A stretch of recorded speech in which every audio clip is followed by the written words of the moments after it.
Hello everybody. Today we're doing probably one of the most fascinating air raid shelters I've ever been in. Yeah. We've ever been in before. We've got exclusive access. This is now we're not going to give away the location for obvious reasons, but this has been photographed and will be public knowledge published very soon as of recording this.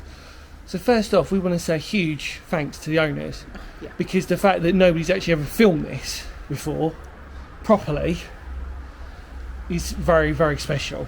So please respect the fact that if you know this for whatever reason, please keep it to yourselves if possible. This is a permission visit, and obviously it's not fair that the owners are going to get many people knocking on their door. But we can safely say this has to be one of the most interesting shelter designs, private air raid shelters that we've ever seen. Yeah.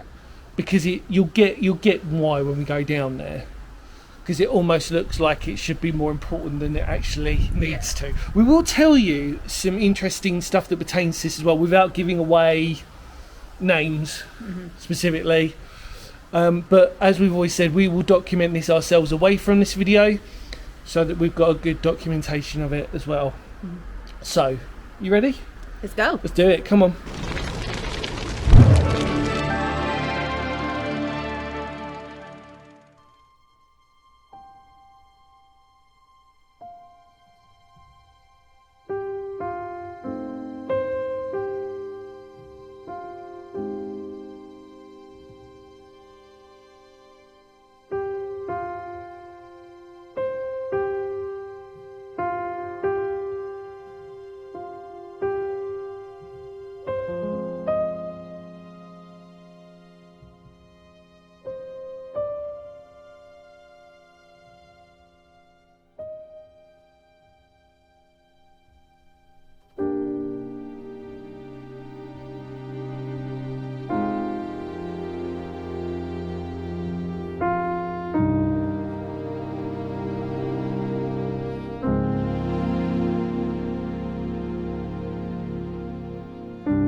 Hello everybody, welcome back. So we are now in what is referred to as the safe room, and it's interesting because it's orange concrete. Not sure this is the original colour, but it's fascinating. It's this beautiful concrete that is supporting the chalk that it is surrounding, and everything else that you'll see is all chalk lined, etc, etc. And obviously on the overlay you're seeing with the design, it's referred to, which is about right, we're about 20 foot underground, and then we're in like a 10-metre corridor, I think, about right, going from one end of the ground to the other, but this is the only room that's here. So essentially you've got a series of stairs that go into the safe room, I think it's labelled on the map, and then goes out to another external access point or emergency exit. There's no actual thing to say that either one was either, but we assume that where we are in location to the house that we walked down, which you'd seen us go down, that would have been the main ring. So let's talk about what we're seeing. So you've seen the overlay. Let's just talk about the actual, because it's very hard to film this because it's actually quite cosy. It is though, yeah. So explain to the audience out there what we're actually looking at, really. Well, we've already sort of said it, but really it's just... extremely deep. Yeah. Extravagantly deep. Unnecessarily deep shelter. Yes. and it's concrete strips, essentially, blocks really. Yeah. They're being clearly placed on top of each other, and it's really rudimentary, actually. Yeah, it is a bit. And then we've got concrete steps that we've been Coming down onto. But the concrete doesn't go all the way down the stairs. No. The third stairwell is rough hewn chalk. Yes, and actually also, which you wouldn't which you wouldn't get a real good layout of. We're trying to be as detailed as possible on this because obviously we are documenting this. The concrete steps, although very sturdy and safe, some of them are a little bit uneven, a little bit short than others, and a little bit. In other words, what we're trying to say is, if you're in a hurry to come down here, wouldn't really recommend it was a running type of job that you'd be sort of doing this to go down into. We will talk now about without going into too much detail, the owner who occupied this at the time. So, if we preface this before, the house that it pertains to was built in 1938, 1938? I think it was, 1938, 1939. Basically before the start of the war. And then, obviously, with the threat of war looming, which we've seen a lot of, they build a shelter. But this is an extraordinary shelter for... I mean, I've never seen a civilian one, in this not only deep level. This is the deepest civilian shelter I've ever seen in my life. Yeah. Definitely for you. Okay. And yet, it's also probably the one of the most interesting because, again, without going into too much detail, the owner who built this had got money, relative. But yeah, so the house was built for $3,500, I think we were just told at the time. A lot of money. The shelter cost $3,000. Yeah, and it's a lot. And interesting enough, it only probably would have occupied 3 people. Yeah, there's only three people in the house. The owner, the housemaid, is that right? Yeah, the maid and the lodger. And the lodger. For somebody who we were talking to the owner just a minute ago, and we were sort of saying for the fact that this person was quite well off, that he had a lodger, and that was it. He didn't have any kids afterwards. It was a very interesting setup for that, especially at the time as well. And yet, you're in here, and it is just so impressive. The size denominates actually the amount of people that would have been in here. Yeah. I mean, obviously it's just me and Sophie. We've got a good amount of room in here, and even if you had a third person down here, you'd be really comfortable. But that'd be it. Yeah, three's comfortable. Three's enough. Three's company. On this, and actually, although you could fit other people within the side, but this is because this is the concrete safest section. Yeah. And which is why actually denominates what needed. Some shelters do, some shelters didn't, obviously depending on, whatever. Most shelters, obviously, we know would have an escape hatch or escape entrance. This one, you clearly understand why it needed one, because of the fact that it's not all reinforced. So if one side collapsed, you definitely need another way out, a clear way out. And we will show you that in a minute, because actually there's a really interesting couple of things we want to show you when we look around that corner of where we are. But hopefully... we cannot thank the owner enough for this. It is incredibly impressive. Yes. Incredibly unnecessarily deep. Yes. Why did you need to do 3 flights of stairs? 20. Yeah. How many? 20 feet? Yeah, 20 foot. 20 foot, I think, from the map that we were kindly shown. And like I said, it's interesting because it's never fully been documented. And what I mean by that is that actually.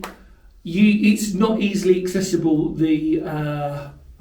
Not even the plans, but actually anything for this. And actually, the owner who is now living here had even mentioned that when they bought it, they didn't even know it was here. So it was a brief little listing when they came over, and then it was like, oh well, okay. Yeah. Surprise. I think me and you will safely say we will never experience another shelter like this ever. It would be lovely if we could, but as a recording this for a civilian private shelter, I mean That's It just is, isn't it? I mean, like, you know, and by the way, obviously, for everybody else who's seen our previous air raid shelter videos and everything else as well, that's no disrespect to anybody else. We've seen little ones, and now we've seen a big one. We're just very, very fortunate we get these opportunities to do this. Yeah. And but this one definitely is one close to our heart because of how unusual it is. And even though I surprised Sophie, I didn't show Sophie any photos, but I got really excited. I was like, Sophie, this is so cool. We've got to do this. We've got to do this. We've got to do this. And the owner at the top was just saying, "Yeah, go down 3 flights of stairs." And I'm thinking, You're what like, on what? earth am I going into? And then I'd seen the photos because I'd got given the photos before, and I was buzzing. You didn't share them. I didn't share them, and then all of a sudden, every other bit that we've been doing, like what? Yeah. Hopefully you really appreciate it. We've not finished though. We've got to show them. We've got to carry on. Yeah. Anything else you want to say? Just thank you. It's very much the Also, this is incredible, and hopefully it just can be documented and yes, safely remembered that it's here like this. We also want to say one other final thing. Rumour of this potentially being a smuggler's tunnel. Nah. No. No, just no. All right. Great for the fact that but no. Sorry, everybody. Sorry to disappoint you on this one, but no, we can. I would quite happily lay mine on this. It isn't. Even if you remove the World War II concrete, it's being an alcove. No, not on this one. Sorry. Straight down there. Let's do it. Come on.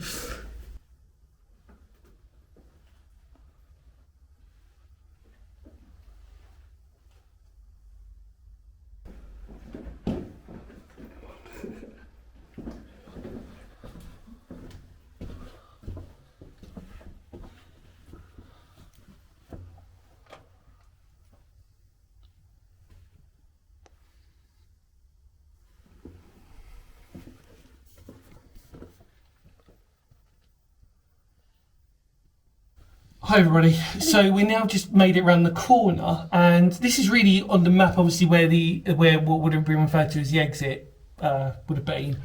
We're only around the corner, and the first thing that strikes you is not only is it filled in, but there is a World War II light here, or a light dating to the period especially, and then you've also got some cable mountings as well, which is really cool. I don't know if if it had caved in or they'd actually taken it, they demolished this side. Either way, for the fact of its safety, it's probably for the best reason as to why, you know, there's no need for it to be here. Let's just sort of say, not necessarily for safety, but there doesn't need to be a secondary one for this because it's not in use anymore, basically. But it really puts into highlight of all this vulnerable chalk that we're in, and you can hear the rumble of the road. Yeah. Wow. You just hear that in quiet. It's amazing. But obviously, what you can see is just some fascinating history over the top, and it's just testament to the incredible nature of this shelter, really. Thoughts and feelings on this side. So it's a shame if it has been blocked up purposely, not more tidily, but you can see where it would have possibly been stepped up. But yeah, it's a shame it's rubbled in, but yeah, remarkable though. Yeah. I think we're almost done, believe it or not. We're just going to walk you back, and then we'll head out and give you our final thoughts, I think. You can see it where it was air drilled. Yeah, well, I was going to say there's no real little alcove bits necessarily either, is there? No notable other features apart from it being very, just like I said, vulnerable chalk. Nothing else. Concrete floor as well for everything as well. The whole area is obviously concrete floor. I know that sounds a bit obvious to some people, but we have to. We're documenting this. We're sort of saying actually all the ground level is all concrete. Yeah. You know, and it's just like I said, it's crazy that you've got that. And then, like I said, this chalk, which is crumbling, even as we're speaking now. It's it's very soft. But actually, strangely enough, another thing is it's actually quite. It's not wet, or the moisture's pretty much held itself pretty okay around there. Did you not see the roof? Apart from on the concrete. The roof on the concrete of the safe house or the shelter section, where there was lots of dripping water. But apart from that, that's because chalk is quiet. Yeah, but the floor itself that we're standing on. There's no obvious leaks. There's no obvious anything like that. So yeah, hopefully we've given you all that. Yeah, let's make our way back. Come on.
Wow. Amazing, incredible. Easily one of the most interesting private shelters we've ever been into, ever. And incredible thanks to the owner. Thank you very much. As we've always said, please show much respect as possible in these types of locations. We have to keep it secret, as hopefully you can understand. We're just very grateful that we get these opportunities on Phoenix History to document them, and more importantly to show you and to obviously describe the certain things that we can see, we can hear, we can sometimes even smell down there. But thoughts, are you happy just to Yeah, that was incredible. Not sure what the original builder owner was thinking, why he needed one so deep. Obviously he wanted some precautions, but a bit excessive. But makes it incredible find for us today. 100%. Thank you so much everybody for watching. Hopefully thank you, massive thanks to the owner, as we've always said, like a billion times over on this one. Really incredible. Take care everybody. Much love to all of you out there. Feel free to spread the word of the channel. Really goes a long way. It gives us the encouragement to document these wonderful places. As I've said before, Sophie always takes lots of photos for our own personal record, and obviously so what you're seeing is a YouTube representation of this, but we document it for ourselves in our own inevitable way as well. So there is always going to be a document out there, a serious one out there as well. Is that fair to say? Right, come on in, you know the drill by now, because history matters. Kapow.